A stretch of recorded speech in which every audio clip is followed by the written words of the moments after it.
After my divorce with my husband was settled, I started living with my daughter, Natalie. But about 6 months later, an incident occurred. It was my day off, and I was relaxing at home with Natalie when I received a phone call from my mother. To my surprise, my ex-husband and ex-mother-in-law suddenly came to my parents' house and entered without any permission. I got ready quickly and headed over to my parents' house. When I arrived at my parents' house, my ex-husband and ex-mother-in-law were sitting on the living room sofa, waiting for me. I had no idea why they had come so suddenly. "Why did you both suddenly show up at my parents' house?" I asked, and my ex-husband John said something which surprised me. "I want you to give me back the money that you owe me." My name is Aaron, and I am a 40-year-old office worker. I've been married to my husband John for 14 years. My daughter Natalie was born at about the same time I got married, so she's already in the 8th grade. The three of us were living happily together as a family, and I knew that we would always be able to build a nice, warm home together. I met John at a blind date, and I was immediately attracted to his friendly, kind, and cheerful personality. He was also attracted to me as well, and we kept in touch all through our high school years. We exchanged contact information at the time, and we started going out after a few dates. A year later, he proposed to me, and we got married. I loved him so much, and I was so happy when he decided to marry me. I had a group of good friends from high school, and the four of us always got together whenever something happened. When I told them that I was getting married, they all congratulated me. I remember that they all attended our wedding and were saying that they wanted to get married too. Then, after my wedding, one by one, my friends got married to their husbands one after another, and all the members got married.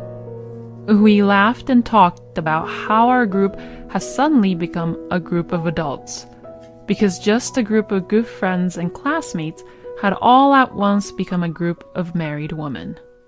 Then, when I got pregnant, they all started getting pregnant one after the other, and in no time at all, it became a group of mom friends. I felt like we were going through life together, and I knew we would be close, good friends for the rest of our lives. I had a fulfilling time as a wife and a mother in this way, but I think I was also happy being an employee at the company where I work for. After I graduated from college, I was assigned to the planning and development department of a major company where I worked very busily every day. The work required difficult skills, but it was very rewarding, and every day was a learning experience and discovery. One of my friends in the moms group, who is a full-time housewife, had once said to me, "You're really a workaholic, Erin, but you also have a fulfilling private life with your family, and it's like you have two bodies or something." According to my friend, I am a very strong woman. But I really would like to have a body that is as tireless as a strong man. Both John and Natalie support and relaxes me at home after a tiring day at work. "I'm home." "Oh, Mommy, welcome home." When Natalie was still small, she would greet me with a smile and hug me when I came home from work. Just by hugging Natalie, all my tiredness goes away for that day. "Welcome home, honey. Dinner is ready." Another person who relaxes me is John. John quit his job after Natalie was born and started working part-time because I wanted to continue working at my company. John began to work part-time at a cafe, and he was the one who picked up and dropped off our daughter. And when I came home from work, he would cook dinner for me. It's pretty difficult to cook with a tired body after a long day at work, and it's a real relief to come home and find a hot meal ready for me to just eat. John's cooking makes my body and soul feel relaxed, and I take a bath with Natalie and talk about the day. My life was like that, and my work and private life were very fulfilling. I think I was able to do this because both John and Natalie were understanding of my work. But because such a kind husband and daughter let me be like this, I became even more focused and got more passionate about my work. As I produced positive results at work, I was promoted to a higher position. I started working more overtime and began to come home pretty late at night. This often meant that by the time I got home, Natalie was already asleep in bed. Fortunately, by then, Natalie was in the upper grades of elementary school, so she was a little mature enough to understand the difficulties of my job and was able to do some things on her own. So, John also began working more hours for his shifts at the cafe. Lately, I've been really into checking out different coffee shops and buying their coffee beans. I bought some today too.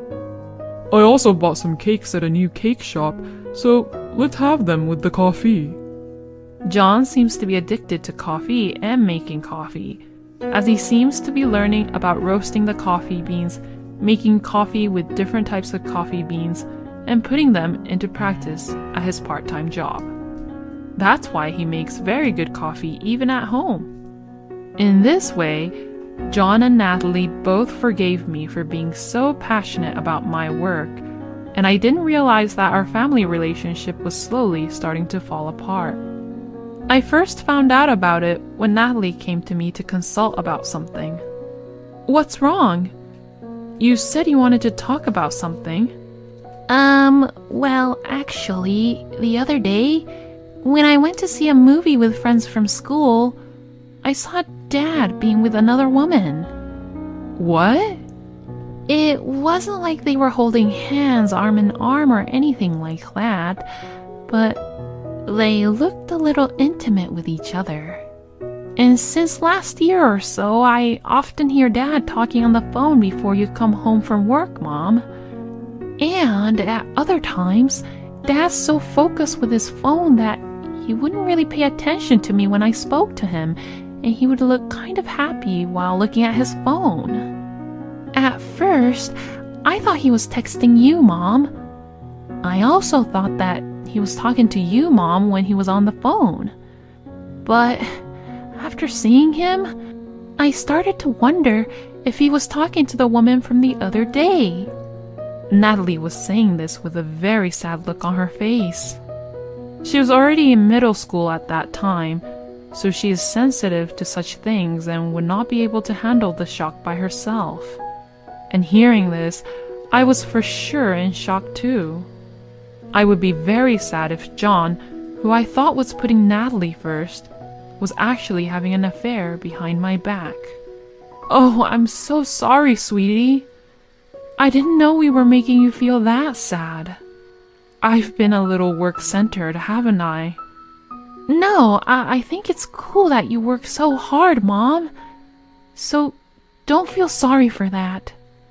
I was very happy that Natalie said such kind and understanding words to me. Thank you, Natalie.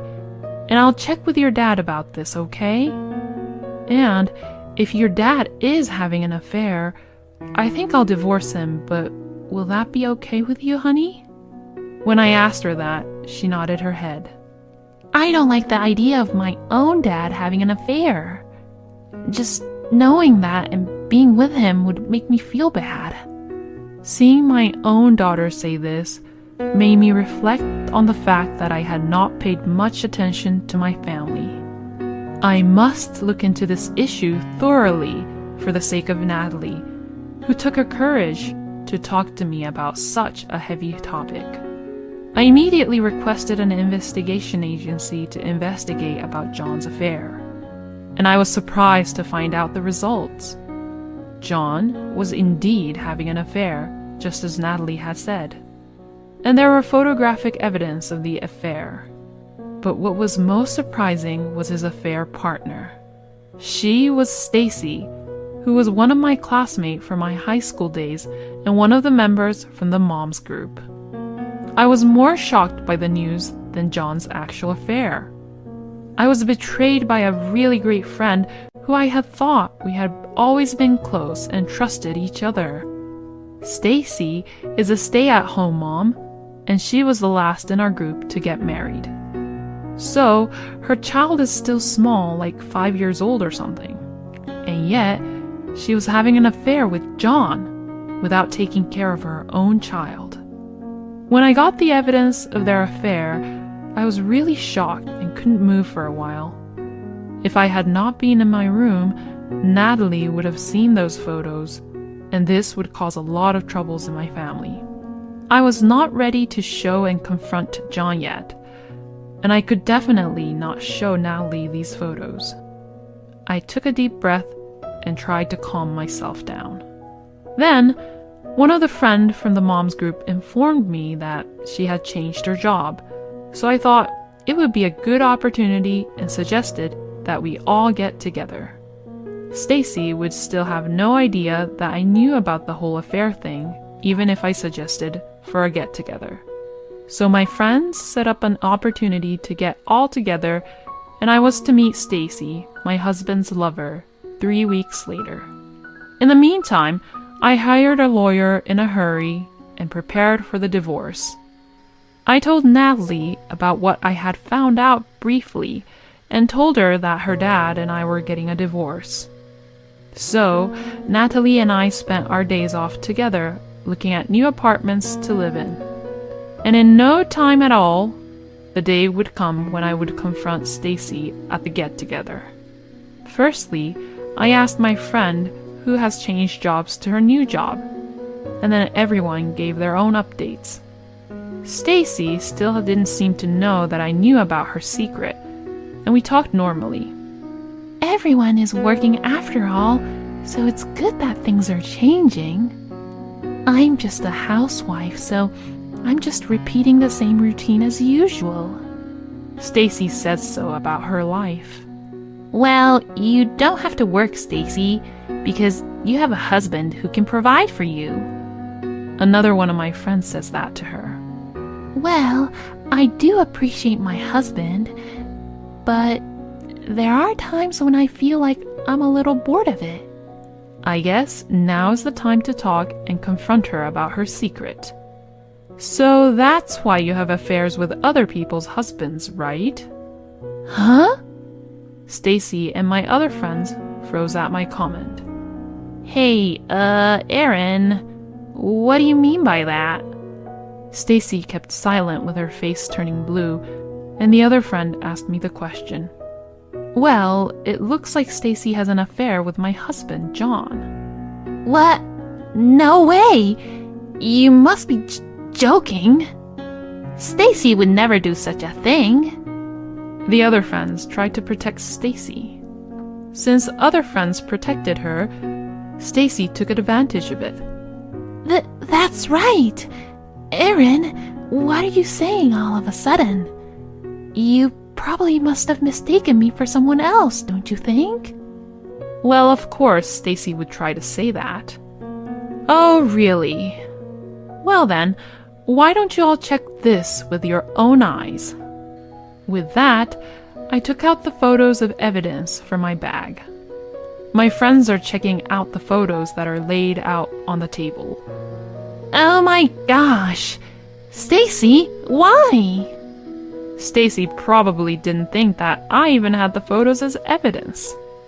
She can't seem to hide her surprise and covers her open mouth with her hand. I was really in shock, you know. Why did you have an affair with my husband? Stacy finally seemed to think she couldn't escape. I'm really sorry. I happened to walk into that cafe where your husband works, and I told him that I had no idea he worked there, and from then on, I began to go there. My husband does provide for me, but he stopped caring about me so much after we got married. That's why I was beginning to feel lonely. Stacy started to cry when she said that. But even if she has such a reason, having an affair is not good in general, and it's not right to touch a friend's husband. I proceeded to talk in a nonchalant manner and not trying to be carried away by Stacy, who was crying her eyes out. I'm sorry to everyone else, but I'm going to tell Stacy here that I'm going to charge her alimony. And I also put the content certified mail in your mailbox at your house today, Stacy. So maybe your husband should have already checked it by now, right? Oh no! How could he do such a terrible thing? Terrible thing? It's much more terrible to mess with your friend's husband when you yourself are married and have a child too. You should be punished and pay for your crime properly. When I said this, Stacy turned pale and nodded her head. We can't really trust you two anymore, Stacy. My other friends said so too, and we left the restaurant, leaving Stacy behind. Now that the revenge against Stacy was over, I had to deal with John next. I'm pretty sure that Stacy would have already contacted John about it. So, when I came home, John came to the entrance with a panicked look. Hey, how could you? What? I just received a call from Stacy. Are you talking about your affair? How could you do it so publicly? You're terrible. You acted like a good husband to me, but in reality, you were having an affair behind my back. No, that's... But Stacy has a family too, so why did you expose her to her husband like that? How ridiculous. I guess people who have affairs have a similar way of thinking, huh? You think that as long as the other person doesn't know about it, there's no problem, right? But in reality, you really did something wrong, so everything must be exposed as a part of your punishment. That's why I'm going to divorce you and demand alimony and child support from you. Since there was already evidence of the affair and no way for John to get away with it, he agreed to divorce, but was reluctant to pay for alimony and child support.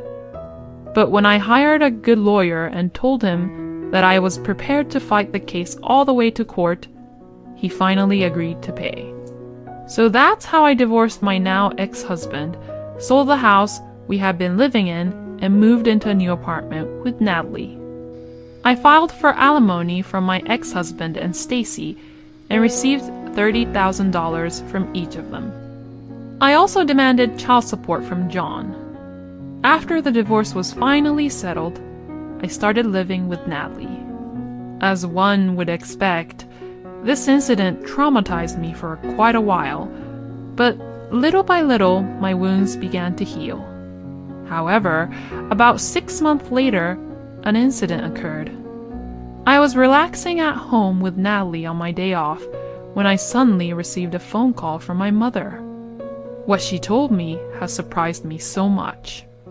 My ex-husband and ex-mother-in-law suddenly came to my parents' house and forced themselves in without any permission. At that time, my father had gone out to take care of some personal business. So that's why my mother called me in a hurry. I quickly got ready and went to my parents' house. When I arrived at my parents' house, my ex-husband and ex-mother-in-law were sitting on the living room sofa waiting for me. I had no clue why they had come. "What are you both doing here at my parents' house all of a sudden?" I asked, and my ex-husband has said something which shocked me. I want you to give me back the money that you owe me. Huh? I never borrowed any money from you. I paid $15,000 for the wedding, didn't I? You were the leading role in the wedding, so it means that I had lent the money to you for your wedding. Since you divorced me now, it's all a fraud. To be honest, I would sue you for the marriage fraud, but all you have to do is return the $15,000 as a settlement. He had said an impossible request. My ex-mother-in-law also told me to pay him as soon as possible. After the divorce, I knew that my ex-husband gotten a full-time job at the cafe where he worked from before. But, as I recall, The pay was quite low for a cafe staff. He must be in trouble with money, which was why he was making such unreasonable demands. Well, let me tell you this. We both were the leading roles at the wedding. And even after that, I paid more of your living expenses than you did for our marriage. If you calculate the total, $15,000 is a small fraction of what I paid. So don't harass me by making impossible demands. I tried to get them to leave, but they didn't leave that easily. Then, my father came home. My father had apparently received a call from my mother and had come back in a hurry. What are you guys doing here? My ex-husband explained the same thing to my father while being scared to death at my father, who was shouting angrily. My father listened silently but seemed to be beyond angry and taken aback by John's impossible demand. It's your fault for having an affair in the first place. If you're going to make such unreasonable demands, get the hell out of here.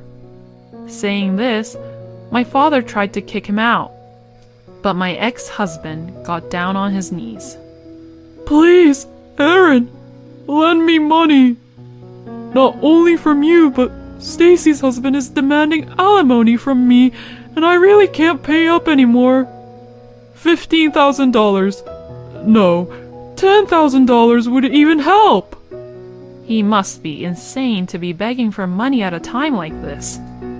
I coldly told him, "No, I can't do that, so go home."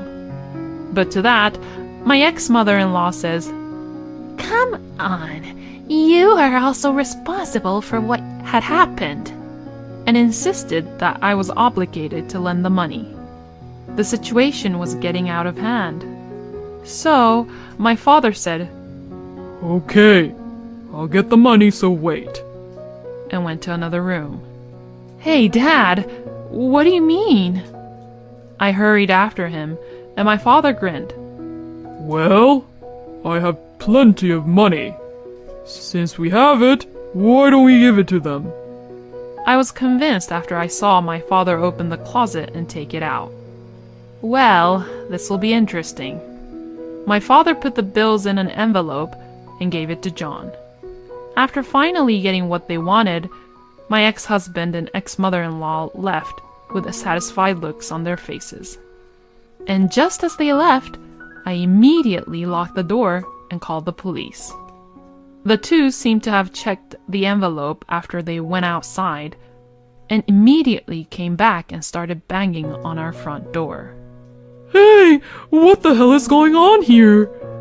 This is fake money from Monopoly. I don't want this fake cash. My ex-husband shouted angrily at the door. I laughed and said to him over the front door, "Since we have so much money, I thought I'd share it with you, you know." Then, my ex-husband said, You've got to be kidding! And started to bang the front door even harder. It sounded as if they were both kicking the door with their feet. But they didn't seem to think that this would end up becoming a huge problem for them. John and his mother were just kicking the front door when the police arrived and caught them red-handed. All the neighbors gathered around, and apparently a lot of people saw John and his mother getting arrested. In the end, John didn't get any money, but he had to pay a fine for the arrest and the cost of reimbursement for the damage to our front door. Moreover, it seems that one of the people who saw the arrest was a regular customer at the cafe where John works, and word got out to the cafe, and he got fired instantly. Now, he's currently unable to find work and has returned to his parents' home, where his in-laws are paying alimony and child support on his behalf instead. I have also issued a restraining order against my former in-laws against our family. Now, if anything happens, my family will be able to call the police, and the police would come immediately. And now, I am happy as ever with Natalie. I will continue to work hard and watch my own daughter grow up. Thank you for watching until the end. Please subscribe to our channel. See you in the next video.